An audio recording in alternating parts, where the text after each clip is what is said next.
Hello everyone, I hope you're having a great day so far.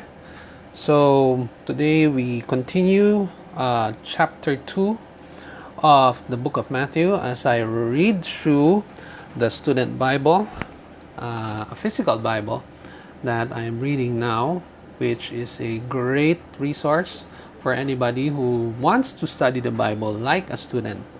So let's begin. So in chapter 2, we go to we can find the visit of the Magi. So let's read. After Jesus was born in Bethlehem in Judea during the time of King Herod, Magi from the east came to Jerusalem and asked, "Where's the one who has been born King of the Jews? We saw a star in the east and have come to worship him." When King Herod heard this, he was disturbed, and all Jerusalem with him. When he had called together all the people's chief priests and teachers of the law, he asked them where the Christ was to be born. "In Bethlehem, in Judea," they replied, "for this is what the prophet has written. But you, Bethlehem, in the land of Judah, are by no means least among the rulers of Judah. For out of you will come a ruler who will be the shepherd of my people Israel." Then Herod called the Magi secretly and found out from them the exact time the star had appeared. He sent them to Bethlehem and said, "Go and make a careful search for the child. As soon as you find him, report to me, so that I too may go and worship him." After they had heard the king, they went on their way, and the star they had seen in the east went ahead of them until it stopped over the place where the child was. When they saw the star, they were overjoyed. On coming to the house, they saw the child with his mother Mary, and they bowed down and worshipped him. Then they opened their treasures and presented him with gifts of gold and of incense and of myrrh. And having been warned in a dream not to go back to Herod, they returned to the country by another route. They escaped to Egypt. When they had gone, an angel of the Lord appeared to Joseph in a dream. "Get up," he said.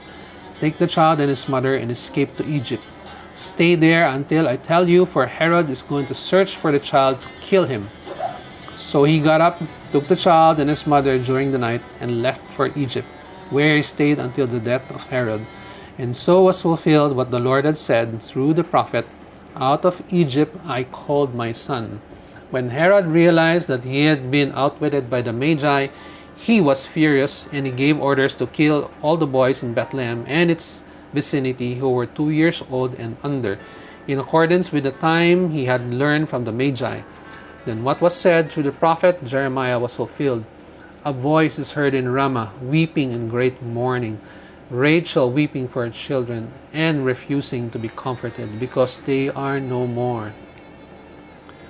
The return in Nazareth. After Herod died, an angel of the Lord appeared in a dream to Joseph in Egypt and said, "Get up, take the child and his mother, and go to the land of Israel, for those who were trying to take the child's life are dead." So he got up, took the child and his mother, and went to the land of Israel. But when he heard that Archelaus was reigning in Judah in place of his father Herod, he was afraid to go there.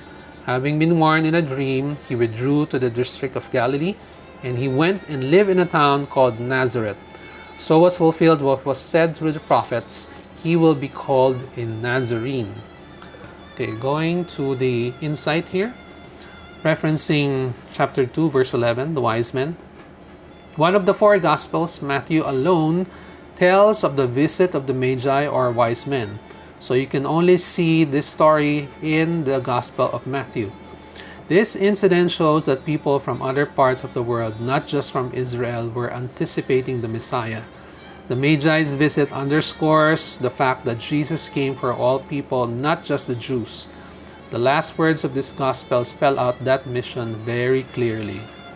Okay, so it says here that not only were the Jews anticipating that a Messiah would be born, but wise men from other lands also knew about this story and were also anticipating the birth of the Messiah.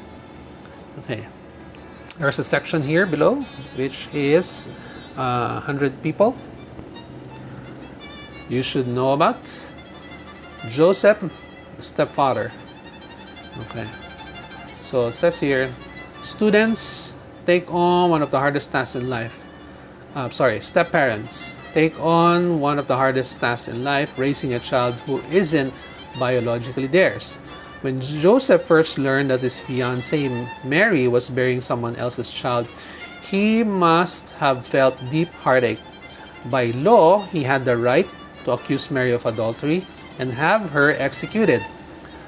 Then an angel brought instructions in a dream. Joseph was to stay with Mary, for her child was from God. So you can see that in chapter 1, verses 18 to 25. 3 times Joseph received angelic messages in dreams, and each time they called for moves he had not planned and could hardly wish. First, he was called to care for a wife he had never slept with and a child who was not his. Then he was ordered to flee as a refugee to far-off Egypt. Finally, an angel told him to return home, where skeptical neighbors probably remembered that Mary had been pregnant before her marriage. We know one thing about Joseph. He obeyed, following the angel's orders in each difficult case. A dutiful stepfather, he treated his son as his own, raising him according to the Jewish law. As a carpenter, he taught Jesus to hammer and saw. As a righteous man, he modeled for him an obedient life. We last hear of Joseph when Jesus was 12. Excuse me. After that, the Bible only mentions Jesus' mother, Mary, and Jesus' brothers. Joseph probably died before Jesus began his ministry. From the cross, Jesus committed the care of his mother to one of his disciples. You can look that up in John chapter 19, verses 25 to 27. Through his faithfulness as a stepfather, however, Joseph made a lasting contribution to the world. So there's a life question here, which asks, has God asked you to do any thankless tasks? What were they, and how did they turn out? So if you have answers to this question, I'd appreciate if you can excuse me, put that down in the comment section. So we'll end here, and tomorrow we'll continue with chapter 3. So I bless you in the mighty name of Jesus. Goodbye.